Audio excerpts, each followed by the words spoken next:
Hi, I'm Ren Gillette, and my pronouns are they, them. I'm an inclusive user experience designer. I work with a lot of folks across different disciplines to kind of figure out how do we solve their problem statement. And I specifically look at it through the lens of how do we solve this for human beings. And that means that I consider what are the ways they're going to interact with this digital product we're creating. How are they going to be impacted? How do we make sure that they can even access it through accessibility and ensuring that any input device, any way they interact, whether it's through voice, touch, attaching keyboards, or other input devices, that they can actually use the product we're creating. The inclusive part of that, in ensuring different representation, especially making sure it's authentic representation, by listening to people in the different impacted communities, is really key to many projects that I've worked on throughout my career. I first really learned about digital accessibility very early in my career as a web developer. I was expected to code websites and kiosk applications. I was working at a museum at the time, so we had the kiosks when you go visit the exhibit halls, and they all had to be accessible. And that meant we had to use colors that were visible, so the contrast was good. We had to make sure there was audio output as well as the visual representation on screens. We also had to make sure we had physical buttons for folks to use if they can't use the touchscreen. And it's just been a learning journey since then. Understanding and knowing how different assistive technology works really helps me create better and more inclusive experiences. It is a lot easier to learn how something works and plan for it versus being surprised at the end that something's not working.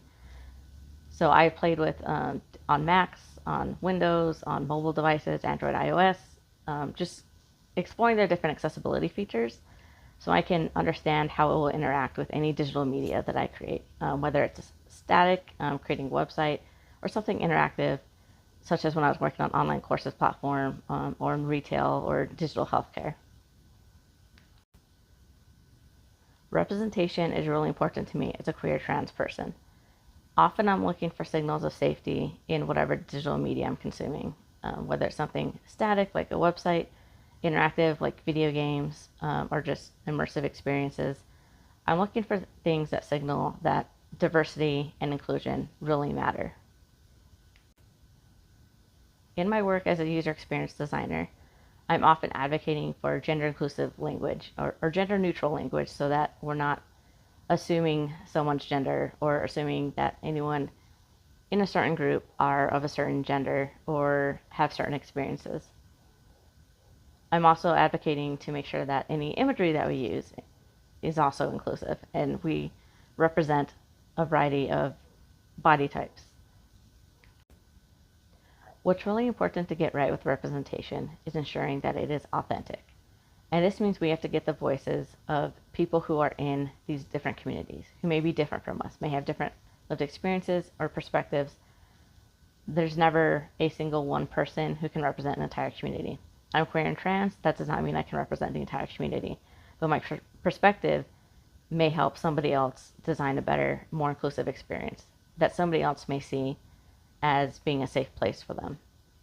This can happen in something as simple as displaying a name for somebody, or in games when you're creating a character, instead of asking, are you a boy or a girl, or are you body type A or body type B, giving the ability to customize that avatar to better represent our bodies, select the pronouns we use, choose a name that we're comfortable with, can all go a long way in creating a more inclusive experience for everyone. The most important thing that I've learned in my career so far is that inclusion and accessibility and representation are all a journey. I'm never right. I'm always learning. I'm always exploring. I'm always getting different feedback.